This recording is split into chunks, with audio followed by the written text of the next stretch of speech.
ان کنتم صادقین، اگر تم اپنے اسلام میں صادق ہو۔ ہاں اسلام منافقانہ لائے ہو تو بات اور ہے، دل میں عداوت ہے، دشمنی ہے، صرف جان بچانے کے لیے اگر نیت یہی ہے تو پھر تو ظاہر بات ہے کہ نہ اسلام ہے اور نہ ایمان ہے، اگرچہ قانوناً پھر بھی مسلمان مانے جائیں گے۔ منافقین بھی آخری وقت تک مسلمان مانے گئے۔ منافقین جو ہے، یہاں تک کہ رئیس المنافقین عبداللہ ابن ابی کی نماز جنازہ حضور نے پڑھائی ہے۔ یہ تو غزوہ تبوک کے بعد ہوا، پھر کہ منافقین کو ننگا بھی کیا گیا، اور مسجد جو انہوں نے بنائی تھی مسجد درار وہ گرا بھی دی گئی، وہ سب کچھ ہوا، بعد میں ہوا، پہلے نہیں۔ غزوہ تبوک تک کا معاملہ یہ تھا کہ پردہ پڑا ہوا تھا۔ بل اللہ یمن علیکم ان ہداکم للایمان ان کنتم صادقین ان اللہ یعلم غیب السماوات والارض، یقیناً اللہ تعالیٰ جانتا ہے آسمانوں اور زمین کی تمام چھپی ہوئی چیزیں، غائب اور غیب اللہ کے علم میں ہے۔ واللہ بصیر بما تعملون، اور جو کچھ تم کر رہے ہو اللہ اسے دیکھ رہا ہے۔ اعوذ باللہ من الشیطان الرجیم، بسم اللہ الرحمن الرحیم۔ قاف والقرآن المجید بل عجبوا ان جاءهم منذر منهم فقال الكافرون هذا شيء عجيب أإذا متنا وكنا ترابا ذلك رجع بعيد قد علمنا ما تنقص الأرض منهم وعندنا كتاب حفيظ بل كذبوا بالحق لما جاءهم فهم في أمر مريج۔ صدق اللہ العظیم۔ رب اشرح لي صدری ویسر لي امری واحلل عقدۃ من لسانی یفقہوا قولی۔ اللہم ربنا الہمنا رشدنا واعذنا من شرور انفسنا، اللہم ارنا الحق حقا وارزقنا اتباعہ وارنا الباطل باطلا وارزقنا اجتنابہ۔ اللہم ربنا آنس وحشتنا فی قبورنا وارحمنا بالقرآن العظیم، اللہم اجعلہ لنا اماما ونورا وہدا ورحمہ، اللہم ذکرنا منہ ما نسینا وعلمنا منہ ما جہلنا وارزقنا تلاوتہ آناء اللیل واطراف النہار واجعلہ لنا حجتا یا رب العالمین، آمین۔ قرآن حکیم میں جو سورتوں کی ایک ترتیب ہے دو انداز پر، اس کا کافی دنوں سے اب تذکرہ نہیں ہوا ہے۔ قرآن مجید کی سورتوں کی ایک تو تقسیم اس اعتبار سے ہے کہ اس کی 7 منزلیں ہیں، تقریباً برابر، لیکن یہ کہ بالکل برابر نہیں ہے۔ اور اس میں پیش نظر یہ تھا کہ جو شخص ایک ہفتے میں قرآن مجید ختم کرنا چاہے، اور صحابہ میں سے بہت سو حضرات کا یہ معمول تھا کہ رات کی نماز میں نوافل میں وہ اتنا قرآن پڑھتے تھے کہ ایک ہفتے میں ختم قرآن ہو جاتا تھا۔ اس کے لیے ضرورت تھی کہ منزلیں معین کر دی جائیں، تقریباً مساوی ہوں۔ اس میں حسن یہ بھی ہے کہ کوئی سورت تقسیم نہیں ہوتی، پوری کی پوری صورتیں اس میں شامل ہیں، پاروں والا حساب اس میں نہیں ہے۔ لیکن ترتیب کے اندر حسن ترتیب یہ ہے کہ سورہ فاتحہ کو اگر علیحدہ کر دیں، جو پورے قرآن حکیم کے لیے بمنزلہ ایک مقدمے کے ہے، دیباچے کے ہے، اور یہ کہ اپنی جگہ پر سورہ ہجر کی ایک آیت کی روح سے خود ایک قرآن ہے، تو اس کے بعد پہلی منزل میں 3 سورتیں ہیں، دوسری میں 5، تیسری میں 7، چوتھی میں 9، پانچویں میں 11، چھٹی میں 13، اور پھر حزب مفصل کہلاتا ہے، اس میں 65 سورتیں ہیں، وہ بھی ملٹیپل ہے 13 کا، 13 کو 5 سے ضرب دیں گے 65 بن جائے گا۔ تو ایک عددی جو ہے نسبت اس میں ہے، ایک سیڑھی بن رہی ہے۔ ایک اور جو گروپنگ ہے ان صورتوں میں وہ یہ ہے کہ ایک یا ایک سے زائد مکی صورت، پھر ایک یا ایک سے زائد مدنی صورت، یہ ایک گروپ، پھر مکی پھر مدنی دوسرا گروپ، پھر مکی پھر مدنی تیسرا گروپ، اس طریقے سے بھی 7 گروپ ہیں۔ یہ گروپ جو ہیں اس سے پہلے ایک جگہ پر یکجا ہو گئے تھے، دوسرا گروپ بھی ختم ہو گیا تھا سورہ توبہ پر، اور دوسری منزل بھی ختم ہو گئی تھی سورہ توبہ پر۔ تو میں نے آپ کو بتایا تھا کہ قرآن الصعدین ہو گیا یہاں پر، دو سعید چیزیں جمع ہو گئیں، قرآن حکیم کی صورتوں کی دو منزلیں بھی ختم ہوئی سورہ توبہ پر، اور سورہ یونس سے تیسری منزل کا آغاز ہوا، اور مکی مدنی صورتوں کے گروپوں کا بھی جو دوسرا گروپ ہے وہ ختم ہو گیا سورہ توبہ پر، اور سورہ یونس سے تیسرے کا آغاز ہوا۔ وہی قران الصادین یہاں بھی ہو رہا ہے۔ سورہ حجرات پر مکی اور مدنی صورتوں کا بھی گروپ ختم ہوا، لیکن وہ 5واں گروپ ہے، اور منزل بھی ختم ہوئی لیکن وہ 6ٹھی منزل ہے۔ یہاں وہ برابر نہیں ہے، وہاں دوسری منزل اور دوسرا گروپ یکجا ختم ہوا، تیسری منزل تیسرا گروپ یکجا شروع ہوا۔ یہاں سورہ قاف سے آگے یہ ایک منزل ہے، اس کو حزب مفصل کہتے ہیں، اور دوسری یہ کہ یہیں سے 6ٹھی جو گروپنگ ہے مکی اور مدنی صورتوں کی وہ شروع ہو رہی ہے سورہ قاف سے۔ سورہ قاف سے لے کر سورہ واقعہ تک اس میں 7 صورتیں جو ہے مکیات ہیں، پھر سورہ حدید سے لے کر سورہ تحریم تک 10 صورتیں مدنی ہیں۔ اور یہ اس اعتبار سے بھی ایک عجیب حسن ہے اس میں کہ جیسے پہلے گروپ میں مکی صورت صرف سورہ فاتحہ ہے، اور مدنی صورتیں 6.25 پارے پر پھیلی ہوئی، سورہ بقرہ، سورہ آل عمران، سورہ نساء، سورہ مائدہ۔ لیکن یہ کہ اگلا جو گروپ ہے وہ متوازن ہے، 2 صورتیں مکی 2 مدنی، سورہ انعام، سورہ اعراف مکیات، سورہ انفال، سورہ توبہ مدنیات۔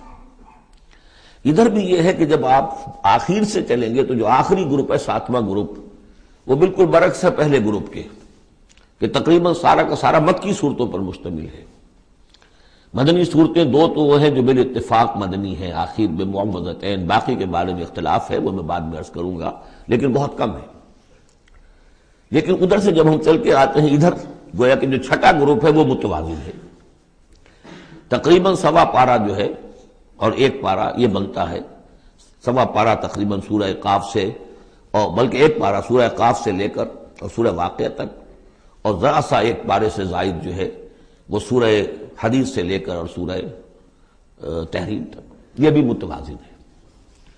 پھر خاص طور پر اس میں جو یہ مکی صورتیں ہیں، سورہ قاف سے سورہ واقعہ، سورہ قاف، سورہ زاریات، سورۃ طور، سورۃ النجم، سورۃ القمر، سورۃ الرحمن، سورۃ الواقعہ، یہ ایک اعتبار سے قرآن حکیم کا حسین ترین حصہ ہے، یعنی عربی ادب کے اعتبار سے، صوتی آہنگ کے اعتبار سے، ڈیوائن میوزک جسے میں کہتا ہوں، قرآن کا ڈیوائن میوزک، چھوٹی چھوٹی آیتیں، ردم ہے اور فلو ہے تیز، الفاظ کے اندر بھی ایسا معلوم ہوتا ہے جیسے نگینے جڑ دیے گئے ہوں۔ چنانچہ انہی میں سے ایک صورت وہ ہے سورۃ الرحمن، جس کے بارے میں حضور نے فرمایا سورۃ الرحمن عروس القرآن، یہ قرآن مجید کی دلہن ہے۔ تو یہ صورتیں جو ہے اس اعتبار سے، یہ قرآن مجید میں ادبیت کے اعتبار سے، فصاحت و بلاغت کے اعتبار سے یہ چوٹی پر ہے۔ ان میں سورہ قاف تو بڑی جامع ہے اور بہت منفرد صورت ہے اپنے مزاج کی، جیسا کہ میں عرض کرتا رہا ہوں آپ سے، بعض صورتیں منفرد ہیں، باقی 6 جو ہیں وہ 3 جوڑوں کی شکل میں وہ نمایاں ہوتا چلا جائے گا، کہ جیسے سورہ زاریات اور سورۃ الطور ایک جوڑا ہے، پھر سورۃ النجم اور سورۃ القمر، ستارہ اور چاند، ان کا جو آپس میں ربط ہوتا ہے اس وقت کو معلوم ہے، یہ ایک صورت، یہ ایک جوڑا ہے، پھر سورۃ الرحمن، سورۃ الواقعہ، یہ ایک جوڑا ہے۔ آج ہماری کوشش یہ ہوگی کہ یہ 7 کی 7 صورتیں جو ہیں ان کا ہم ترجمہ کر لیں۔ اب بسم اللہ کیجئے۔ یہ آپ کو معلوم ہے کہ یہ جو اب جو 2 گروپس آ رہے ہیں مکی صورتوں کے، بار بار کہہ چکا ہوں کہ ان کا زمانہ نزول ابتدائی 4 سال، یہاں سے جو لے کر آخر تک جو صورتیں ہیں، یہ ابتدائی جو 4 سال ہیں حضور کے قیام مکہ کے، اس میں نازل ہوئی۔ اور نمبر 2 یہ کہ ان صورتوں کے اندر انذار، آخرت کا انذار، یہ اس کا مرکزی مضمون ہے، اس لیے کہ حضور صلی اللہ علیہ وسلم کو جو پہلا حکم دیا گیا تبلیغ کے ضمن میں وہ انذار کا تھا، تبلیغ کے ضمن میں۔ آپ کی نبوت کا ظہور میں بتا چکا ہوں آپ کو کہ وہ تو ہو گیا تھا، سورۃ العلق کی آیات سے 5 آیات نازل ہوئیں، نبوت محمدی کا ظہور ہو گیا، لیکن اس میں تبلیغ کا حکم نہیں ہے۔ اقرأ بسم ربک الذی خلق، خلق الانسان من علق، اقرأ وربک الاکرم الذی علم بالقلم، علم الانسان ما لم یعلم۔ لیکن یہ کہ جب سورۃ المدثر کی آیات نازل ہوئی شروع کی 7، اور میں سب سے پہلی کیا ہے، یا ایھا المدثر قم فانذر، اے لحاف میں لپٹ کر لیٹنے والے صلی اللہ علیہ وسلم اب کھڑے ہو جاؤ، کمر کس لو اور خبردار کرو۔ یہ خبردار کرنا کس بات کا ہے؟ کہ تم یہ نہ سمجھو کہ زندگی بس یہی زندگی ہے، کھاؤ پیو عیش کرو بس بات ختم ہو گئی، کوئی پوچھ گچھ نہیں، کوئی محاسبہ نہیں، کوئی دوبارہ جی اٹھنا نہیں۔ تمہیں ایک خالق اور مالک نے پیدا کیا ہے، اسی نے اس کائنات کو بنایا ہے۔ یہ کائنات بھی دائمی نہیں ہے، اسے بھی ایک وقت میں ختم ہونا ہے، اور تمہیں معلوم ہے کہ تمہاری زندگی تو دائمی ہے ہی نہیں، تمہیں ایک وقت میں مرنا ہے۔ لیکن یہ کہ مرنے کے بعد پھر تمام انسانوں کو دوبارہ زندہ کیا جائے گا، اور پھر ان کا حساب کتاب ہوگا، جواب دہی ہوگی۔ You will have to face the grand accountability of the day of judgment۔ جواب دہی کرنی ہوگی، حساب کتاب ہوگا اعمال کا، اور اس کا پھر جزا و سزا کے فیصلے ہوں گے۔ یہ ہے انذار۔ اور جیسا کہ ہم دیکھتے آ رہے ہیں، ہر جگہ قرآن یہ کہتا ہے جن کے دل آخرت سے غافل ہیں، جن کے دلوں میں ایمان بالآخرت نہیں ہے، وہ لوگ جو ہیں لاکھ آپ انہیں سمجھا لیں، لاکھ وہ سمجھ میں آ بھی جائے گی بات، لیکن جانتا ہوں ثواب طاعت و زہد پر طبیعت ادھر نہیں آتی۔ آخری معاملہ یہی ہوگا کہ ادھر رخ نہیں کریں گے جب تک کہ آخرت کا یقین نہ ہو۔ اسی وجہ سے بالآخرت ہم یوقنون، آخرت کے لیے صرف لفظ ایمان بھی کافی نہیں سمجھا گیا، آخرت پر ان کا یقین۔ اس لیے کہ یہی چیز ہے کہ جو انسان کی شخصیت اور سیرت کے اندر عملی اعتبار سے تبدیلی لاتی ہے۔ تو ان تمام صورتوں کا مرکزی مضمون وہی ہے، ویسے یہ کہ اور دوسرے مضامین بھی آئیں گے۔ اب یہ چھوٹی صورتیں ہیں، ایک ایک رکوع کے اندر بھی آپ کو تمام انباء و رسل مل جائیں گے، وہ مضامین سب آئیں گے جو مکی صورتوں کے مشترک مضامین ہیں، لیکن یہاں جو ڈور ہے وہ ہے انذار آخرت۔ بسم اللہ الرحمن الرحیم، قاف والقرآن المجید۔ یہ دوسری صورت ہے جو ایک حرف مقطع سے شروع ہوئی ہے۔ پہلے صاد والقرآن ذی الذکر، یہ ہم پڑھ چکے 23ویں پارے میں۔ قاف والقرآن المجید تیسری آئے گی 29ویں پارے میں، نون والقلم وما یسطرون۔ یہاں بھی قسم ہے قرآن مجید کی، بڑی شان والے قرآن کی۔ اس سے آگے محذوف معنی ہے وہی جو سورہ یاسین کے اندر میں نے آپ کو بتایا، یاسین والقرآن الحکیم انک لمن المرسلین۔ لیکن اس کے بعد اب فوری طور پر جو ہے آخرت کا ذکر۔ بل عجبوا ان جاءهم منذر منهم فقال الكافرون هذا شيء عجیب، کیا انہیں بہت عجیب محسوس ہوا ہے کہ ان کے پاس ایک آیا ہے انہی میں سے خبردار کرنے والا، منذر انذار سے۔ فقال الکافرون ھذا شیء عجیب، تو کافروں نے کہا یہ تو بڑی عجیب سی بات ہے۔ اذا متنا وکنا ترابا، کیا جب ہم مر جائیں گے اور مٹی ہو جائیں گے؟ ذالک رجل بعید، یہ بہت دور کی کوڑی لائے ہیں، یہ دوبارہ رجوع کرنا جو ہے بہت دور کی بات ہے۔ قد علمنا ما تنقص الارض منهم، بڑا شاہانہ انداز ہے یہاں، ہمیں خوب معلوم ہے کہ زمین ان میں سے کیا چیز کم کرتی ہے، یعنی جب یہ زمین میں دفن ہو جائیں گے تو زمین کیا شے کھا جائے گی، اس کی کیا، ان کا وجود کا کون سا حصہ ہے کہ جو زمین ضائع کر دے گی۔ وَإِنَّنَا كِتَابٌ حفیظ، اور ہمارے پاس تو ایک کتاب ریکارڈ ہے، محافظ خانہ موجود ہے، سب کے اعمال موجود ہیں، اور ان کی جانیں جو ہیں وہ تو ہم یہاں سے لے جاتے ہیں، وہ علیین میں ہے یا سجین میں ہے، وہ تو وہاں ہے۔ تو یہ تو ایک جسم ہے جو خاک سے آیا تھا، منہا خلقناکم وفیہا نعیدکم ومنہا نخرجکم تارۃ اخری، وہ ٹھیک ہے، لیکن ان کا جو اساس کارنامہ ہے، ان کی جو زندگی ہے، ان کی ارواح، ان کی جانیں، وہ ہمارے پاس ہیں، اعمال نامے ہمارے پاس ہیں۔ بل کذبوا بالحق لما جاءہم، لیکن انہوں نے جھٹلا دیا ہے حق کو جبکہ ان کے پاس آیا۔ فہم فی امر مریج، اب وہ ایک بڑی ہی الجھن کے اندر مبتلا ہو گئے۔ یعنی یہ الجھن ایسی ہے کہ عقلی طور پر تو دلائل جو حضور دے رہے ہیں وہ بہت قوی ہیں، بات سمجھ میں آتی ہے، کیسے ممکن ہے؟ اگر تو یا تو انکار کر دیجئے یہ سب جو ہے الٹ ٹپ چل رہا ہے، کوئی نہ نظام ہے یہاں کا، نہ کوئی پیدا کرنے والا ہے، نہ اس کی کوئی بھی اس کے اندر کوئی معقولیت ہے، رام کی لیلا ہے تو بات اور ہے، لیکن اگر اللہ نے پیدا کیا ہے اور اللہ ایک حکیم ہستی ہے تو اس نے انسان کو پیدا کیا، اس میں اخلاق کی حص رکھی، تو اس کے کوئی نتائج نکلنے چاہیے۔ تو دلیل تو قوی ہے، لیکن یہ کہ ان کی طبیعت ہے وہی جو شعر میں نے ابھی پہلے آپ کو سنایا کہ جانتا ہوں ثواب طاعت و زہد پر طبیعت ادھر نہیں آتی۔ اتنے خوگر ہو چکے ہیں فسق اور فجور کے، اور اپنی عادات کے اتنے اس کے ایک قید خانے میں مقید ہو چکے ہیں۔ ایک نظم ہم نے پڑھی تھی ایف اے کے زمانے میں، دی cage, I built these bars when I was young. انسان جب جوان ہوتا ہے، اس کے قوا مضبوط ہوتے ہیں، اس وقت وہ کچھ عادتیں اپنی ایسی پختہ کر لیتا ہے کہ بڑھاپے میں جا کر وہ اپنی ان عادتوں کے پنجرے میں بند ہو جاتا ہے۔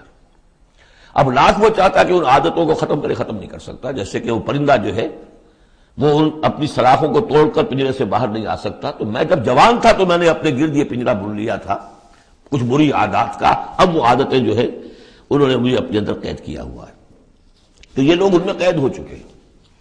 افلم ينظروا الى السماء فوقهم، تو کیا انہوں نے دیکھا نہیں آسمان کی طرف جو ان کے اوپر ہے، کیف بنیناها، ہم نے اسے کیسے بنایا ہے، وزیناها، کتنا اسے مزین کر دیا ہے، وما لها من فروج، اور اس میں کوئی رکھنے نہیں ہے۔ اس آیت کا مطلب تو آج آپ کو ایسٹرونومی والے بتائیں گے کتنا محکم نظام ہے، کسی رکھنے کا کیا سوال۔ والارض مددناها، اور زمین اس کو ہم نے پھیلا دیا، والقینا فیہا رواسیا، اور ہم نے اس میں لنگر ڈال دیے۔ اب یہ جیولوجی والے بتائیں گے، علم طبقات الارض، کہ پہاڑوں کا کیا اثر ہے، کیا سٹیبلائزنگ ایفیکٹ ہے زمین کی روٹیشن میں۔ وما لها من فروج والارض مددناها والقینا فیہا رواسیا وانبتنا فیہا من کل زوج بہیج، ہم نے اس میں ہر طرح کی بڑی ہی رونق والی چیزیں جو ہیں جوڑے جوڑوں کی شکل میں پیدا کر دی۔ تبصرۃ و ذکریٰ، یہ ہے لوگوں کو سجھانے کے لیے، دکھانے کے لیے، دیکھو، کھول آنکھ، زمین دیکھ، فلک دیکھ، فضا دیکھ، مشرق سے ابھرتے ہوئے سورج کو ذرا دیکھ، ان آیات کو دیکھو۔ افلا ينظرون الى الابل كيف خلقت والى السماء كيف رفعت والى الجبال كيف نصبت والى الارض كيف سطحت۔ تبصرۃ، یہ ہم صرف سجھانا چاہتے ہیں، دکھانا چاہتے ہیں، وہ ذکریٰ، اور یہ یاد دہانی بھی ہے۔ نشانی کو دیکھ کر کوئی یاد آ جاتا ہے جس کی وہ نشانی ہوتی ہے، ان نشانیوں کو دیکھ کر تمہیں اللہ یاد آنا چاہیے، خالق ان کا بنانے والا، ان کا مصور، هو اللہ الخالق البارئ المصور لہ الاسماء الحسنی۔ تو یہ در حقیقت اس کی یاد دلانے کے لیے یہ نشانیاں ہیں۔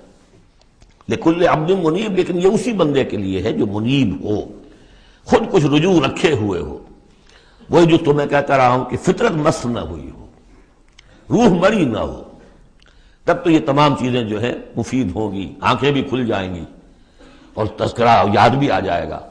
اگر فطرت مر چکی ہو، مسخ ہو چکی ہو، پھر ظاہر بات ہے کہ کسی سے کوئی فائدہ نہیں ہوگا۔ وَنَزَّلْنَا مِنَ السَّمَاءِ مَاءً مُبَارَكًا، اور ہم نے آسمان سے اتارا مبارک پانی، مبارک کی وضاحت میں کر چکا ہوں۔ برکت اسے کہتے ہیں کسی شے کے اندر جو پوٹینشل خیر ہے اسے نکال کر باہر لے آئے۔ تو یہ پانی بارش کی، باران رحمت جو ہے یہ ماء مبارک کا ہے، زمین کی روئیدگی کو نکال کر باہر لاتا ہے۔ فَأَنبَتْنَا بِهِ جَنَّاتٍ وَحَبَّ الْحَصِيدِ، تو ہم نے اگا دیا اسی کے ذریعے سے باغات بھی اور کھیتیاں بھی جو کٹ جاتی ہیں۔ اب دیکھیں بہت خوبصورت ہے یہاں پہ جو ترتیب، جنات اسے کہتے ہیں باغات، درخت لگا رہتا ہے، پھل اتار لیتے ہیں صرف، اور کھیتی وہ ہوتی ہے گندم کی کھیتی، وہ پوری فصل کٹ جاتی ہے، وہاں کوئی اب درخت باقی نہیں رہتا۔ یہ نہیں ہے کہ صرف سٹے توڑ لیجئے باقی کھڑی رہنے دیجئے، نہیں، حصید تو وہ در حقیقت حب الحصید، اناج کی جو کھیتیاں ہوتی ہیں وہ تو کٹ جاتی ہیں۔ والنخل باسقات لہا طلع نضید، اور ہم نے ایسے کھجوریں پیدا کر دی، ان کے درخت کے بہت لمبی لمبی ہیں، اونچے اونچے ہیں، لہا طلع نضید، ان کا خوشہ جو ہے تہ بر تہ کھجوریں ان کے اندر لدی ہوئی ہیں۔